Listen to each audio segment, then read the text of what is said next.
It's Super Tuesday. I've been watching some news today. And as I've been watching the news, the commentary is killing me. Everyone who has dropped out of the race for the Democratic nomination appears to be supporting Joe Biden. And it's got me a little frustrated only because how can we be so fickle as a party of people? Like, the Republicans don't do this. They don't do this. Like, they didn't even have a primary because their leader said, we ain't having no primary. MSNBC, I might have to stop watching them because they make me so angry. They are so all over the place. It's like, I can tell this is about money. I can tell somebody is getting paid to drive my thought process. They want to talk about the Russians.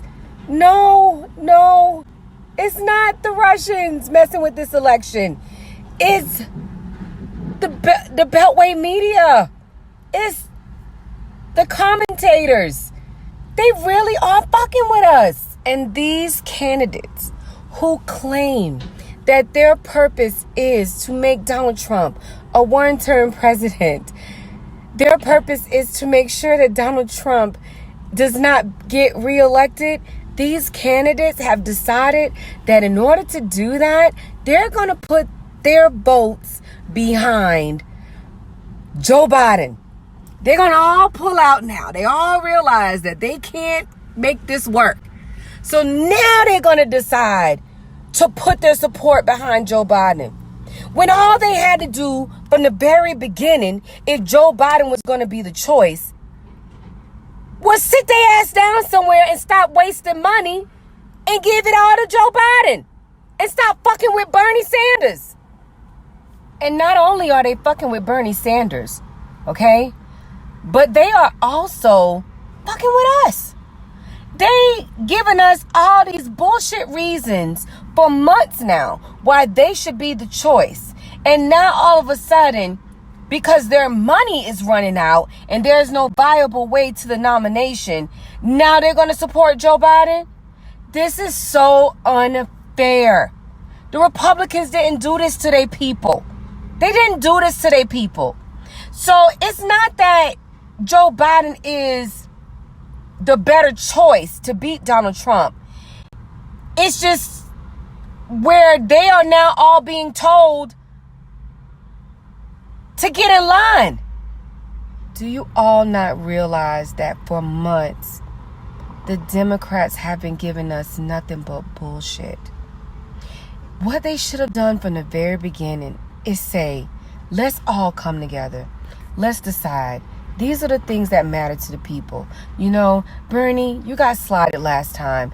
You know, you really did. It's been proven.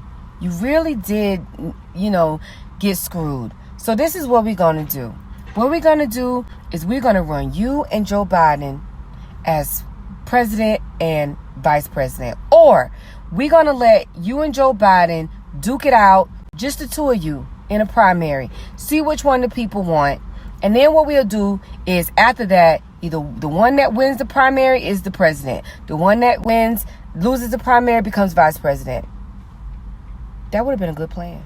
But instead, what they did was they put up all these different choices. All these people with their selfishness put up all these different choices for us and have torn us apart. Now, we the kids in the divorce.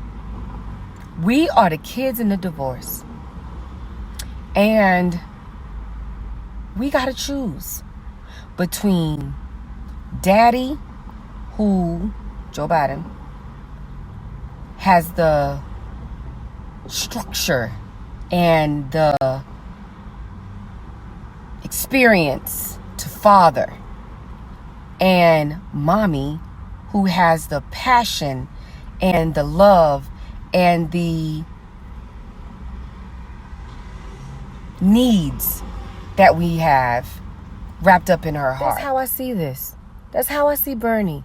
He's the compassionate mom who is spazzing out because her kids are being mistreated, who wants to do everything possible to go against those people to get what her kids need.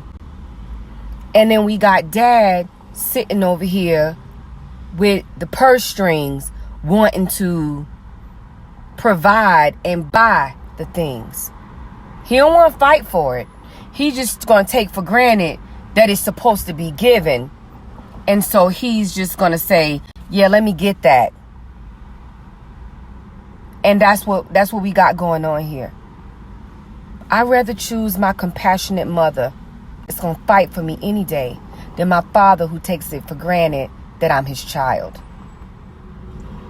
You guys need to realize that the choices that they're giving us is Joe Biden, who has taken for granted his relationships with Washington elites because he can mix and mingle with the two of them and get things done that most of the time benefit the Washington elites. You know, and what he does is he pulls us in because of the fact that he's taken for granted that he's built all these separate relationships by talking out of both sides of his mouth. But mama, Bernie Sanders, been talking shit from day one, telling them they wrong about how we're being treated, fighting for how we're being treated, and settling for nothing less, and not talking out of both sides of his mouth. Watching the news the last couple of days has made me so angry, so frustrated. Since the South Carolina primary, it has taken no time for us to see what we really mean to this country as voters. We are absolutely only as important as the next contest. Today is Super Tuesday. South Carolina gave Joe Biden what he needed, and we will be forgotten as a state, because what's about to happen is our needs, his needs have been met, but our needs as people, our needs are not going to get met. I'm going to tell you that right now. When those results come out tonight and we see who is ahead, who is the front runner, especially after seeing how all of the candidates who have dropped out have endorsed Joe Biden, we're going to see what really drives this country. And it's not our votes. And I'm not saying that so we can stop voting. It's just very important that we pay attention to who is taking away our votes. Who is just disrespecting us. We're being disrespected. I really don't believe that Bernie Sanders is going to be allowed to be the nominee. And I'm going to be forced to vote for Joe Biden. And okay, fine. But I fear that there will be some people who will be so frustrated that they won't even go vote. And that's how Donald Trump's going to win. And it's all the Democrats' fault. All they had to do was think about the people's needs. The people need Bernie. The people need Joe Biden. And they should have set rules that made sure that those two choices were the only ones on the ballot come November. But since they didn't do that, all I keep hearing is that Joe Biden is going to be the nominee. And if that is the case, then he's going to have to add someone to that ticket for November that can entice people to show up. And it's going to be a black woman, which means they're going to use us again. I know that it's a better choice than Donald Trump, but it means that our needs won't get met. It means that we'll be stuck with the same BS.